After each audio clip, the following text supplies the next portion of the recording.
Hello, and welcome back to part 6 of the series on restoring the antique bracket clock. In this episode, I'm dealing with the dial, and as you can see here, it's in a little bit of a state.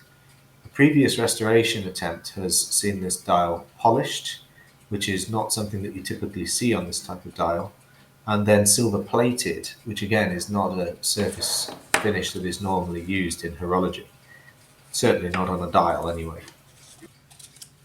To redeem the dial, I started by testing the thickness of the plating by using some wet and dry paper on a wooden block. And I just started to work the surface and see how much work it needed to get through the plating and to start touching the surface of the brass.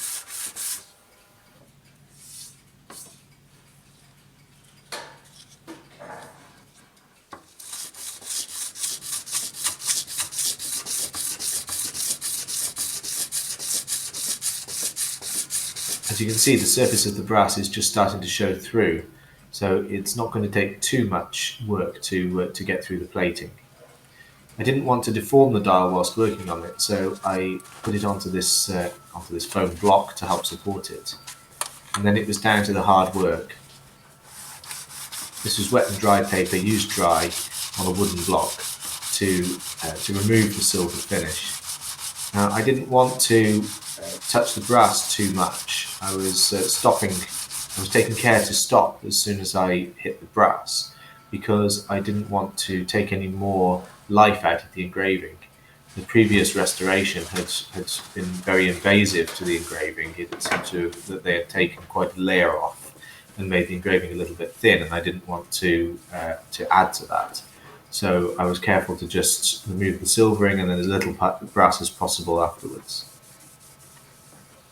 So a little bit of a wipe down just to degrease. And then it's over to start correcting the waxing of the numerals.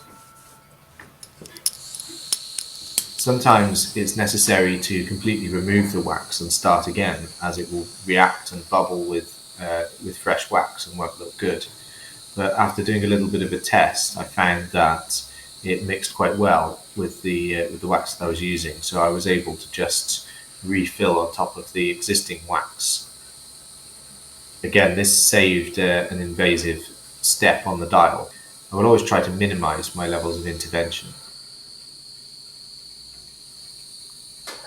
So topping up the wax, as you can see here, I'm just warming up the dial plate and then melting the wax stick directly onto the plate. It's impossible to not get wax over the edges of the engraving, but it's a good idea to try and minimize it. As you can see, I'm sort of following the lines of the engraving. I'm not getting it absolutely everywhere because that will save work later, as all of the wax will have to be removed from the surface.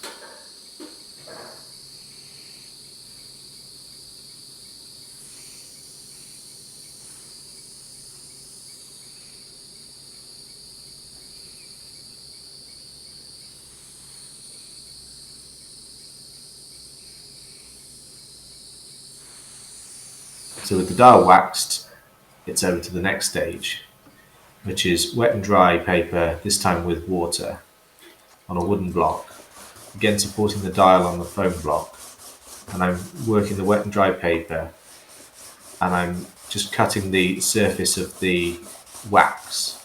I'm trying not to actually remove brass. As I said earlier, I don't want to make the engraving any more shallow than it already is. Now, it's impossible to not touch the brass to a certain extent, especially when putting the final straight grain on, which would be the last step. But I'm trying to concentrate my efforts on the wax itself. So with the overspill of the wax removed and the dial straight grained and then degreased, I just warmed it up gently with a hot air gun to liven up the wax and to give it a glossy finish. Then a good wash, and it's over to start the process of silvering the dial.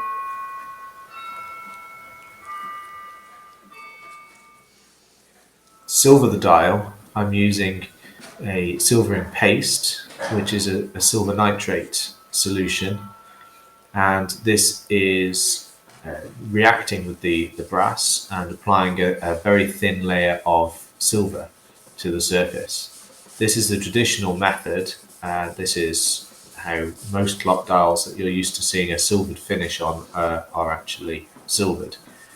Some are solid silver, obviously, but that obviously is entirely different. Actually, plating in silver, like this was when it came in, is not the method that is normally used. It's this method of a very fine, thin layer of silver applied by hand like this. That is the traditional way of silvering a clock dial.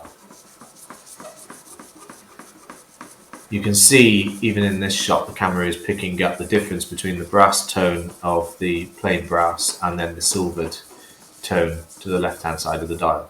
And you can actually see the silvering reaction occur in real time.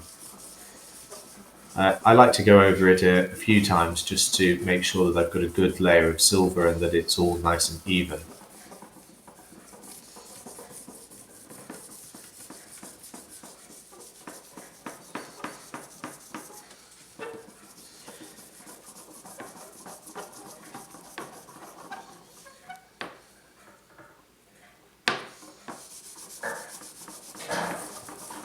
And there we've got the silvered dial.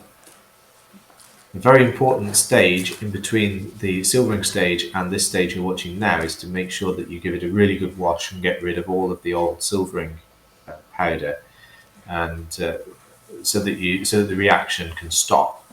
If there's any leftover silver nitrate sort of sloshing around the back of the dial or anything, then it can cause brown spotting later.